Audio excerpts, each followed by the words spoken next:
Vocês vão reparar que esse vídeo aqui tem duas partes. A primeira parte é continuação daquele vídeo anterior. E nela eu vou mostrar algumas soluções que eu encontrei para a tradução de trocadilhos no romance número 0 de Umberto Eco.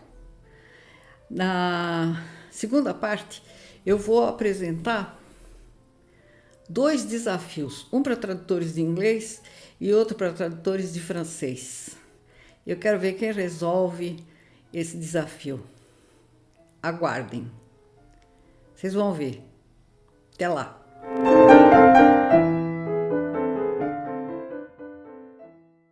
Continuando com Eco, vou dar aqui alguns exemplos das táticas que empreguei para traduzir trocadilhos e piadas no seu romance número 0.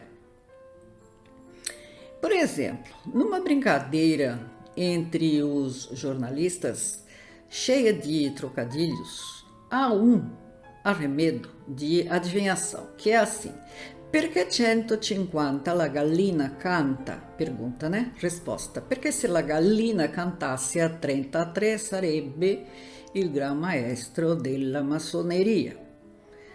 Aí nós temos como nível de significado A uma parlenda infantil, 150 la gallina canta. E como nível B de significado, remete-se à maçonaria, 33 é o número do grão-mestre da maçonaria. Os dois níveis estão ligados por números, 150 no A e 33 no B. Este último número precisa ser preservado, ele representa o desfecho inesperado. O primeiro não necessariamente. No nível A, se a parlenda italiana fosse traduzida ao pé da letra, o leitor brasileiro não teria nenhuma referência cultural como base.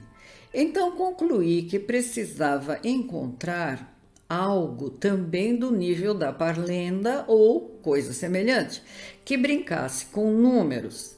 Decidi pelo trava-línguas, que começa com um ninho de mafagafos, tem 7 mafagafinhos. Então ficou: porque o ninho de mafagafos tem 7 mafagafinhos? A resposta é porque se fossem 33, ele seria o grão-mestre da maçonaria.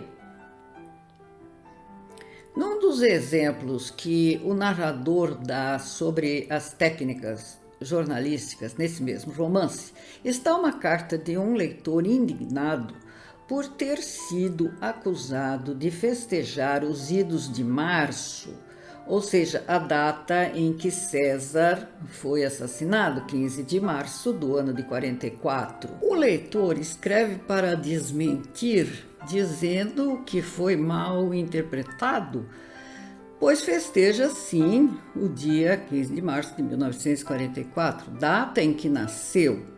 Essa personagem se chama Preciso Smentuccio. Preciso em italiano tanto pode ser o adjetivo que nós temos também, preciso, como pode ser a primeira pessoa do presente do indicativo do verbo precisare, que significa esclarecer, elucidar, etc. Smentuccio é derivado do verbo smentire, desmentir, com um sufixo que tem diversos valores em italiano. Na carta, ele usa diversas vezes o verbo precisare, o que me fez desistir de traduzir seu nome como preciso, pois, embora nós tenhamos precisar com o sentido de indicar com exatidão, esse uso é pouquíssimo frequente, ofuscado pelo sentido de necessitar do verbo precisar. Resolvi recorrer a outro verbo que remetesse ao nome dele. Ou seja, deveria haver um elo entre o nível A, que é o uso constante de um verbo, e o nível B, seu próprio nome. Adotei então o nome de elucídio, desmentino, e na carta usei o verbo elucidar. Então, diversas vezes ele diz: elucido que, etc. Mudando um pouco de autor, No livro Ilusões Perdidas, de Balzac, são numerosos os trocadilhos. Eu lembro de um deles, que é o seguinte: Le temps est un grand maigre, que brinca com a expressão Le temps est un grand maître.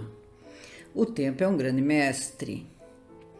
Temos uma brincadeira entre um nível A de significado, que é um provérbio, e o uso de um parônimo para uma das palavras desse nível A, criando-se um nível B da paródia. Maigre tanto pode ser magro quanto uma espécie de corvina. Mas nós não temos a expressão o tempo é um grande mestre.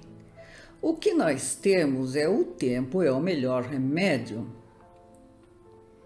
E eu adaptei para o tempo é o melhor remendo, o que remete diretamente da paródia ao provérbio. No entanto, existe uma frase famosa de Berlioz que não seria possível adaptar desse modo. A frase é: o tempo é um grande mestre, mas tem o defeito de matar seus discípulos. Embora a base do trocadilho de Balzac fosse a mesma, o seu uso era diferente, servia de pretexto para uma paródia. Esse nível paródico era determinante. A escolha deveria ser também paródica. Já em Berlioz, o mesmo provérbio serve de pretexto para uma reflexão existencial. O nível B de significado é outro e interliga dois níveis homogêneos de significado: mestre e discípulo. Por isso, é possível traduzi-lo ao pé da letra e não pelo provérbio português. Isso é até aconselhável por se tratar de uma afirmação, de um verdadeiro aforismo de uma pessoa famosa. Mas se fosse um texto de cunho humorístico, poderia ser traduzido com o uso do seu equivalente, português. E aí nós teríamos: o tempo é o melhor remédio, mas tem o defeito de matar o doente. É bem verdade que o resultado seria um contrassenso, mas por isso mesmo se conservaria o cunho humorístico. Como se vê, antes de tomar qualquer decisão, é preciso analisar aquilo que Eco chama de intentio operis, que tem alguma similaridade com a teoria do escopo de origem alemã, conforme o próprio Eco reconhece. Infelizmente, se eu fosse apresentar mais exemplos traduzíveis e intraduzíveis, este vídeo se tornaria longo demais.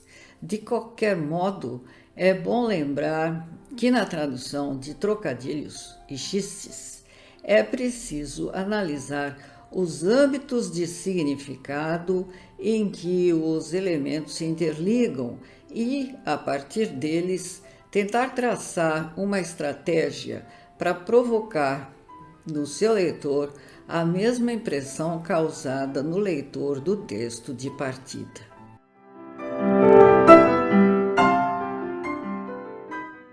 O primeiro desafio que me parece vencer qualquer tentativa de traduzibilidade, eu colhi numa revista Traditermic, num artigo de um estudioso chamado John Robert Schmitz. E o título do artigo é Sobre a Tradução e o Ensino, o humor levado a sério. É da revista número 5, de julho a dezembro de 1998, páginas 41 a 54. A frase é a seguinte: The Dark Ages were so named because the period was full of nights.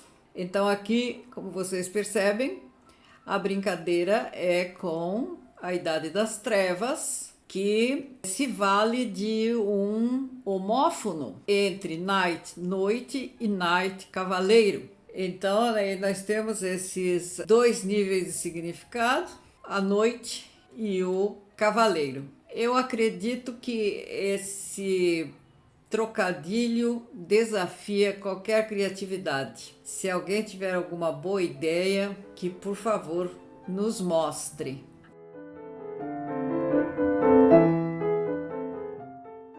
O segundo desafio é para os tradutores de francês. O francês é uma língua muito propícia à criação de trocadilhos, porque o francês tem um número enorme de homófonos.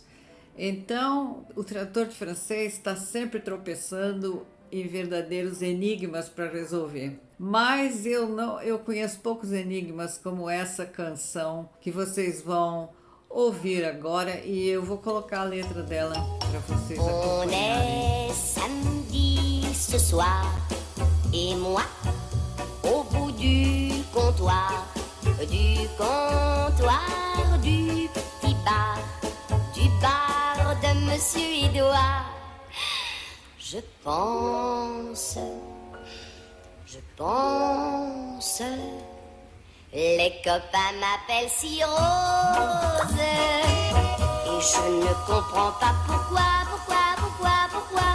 Bien sûr ils savent que j'aime les fleurs, mais pourquoi justement si rose plutôt que une ou deux ou trois?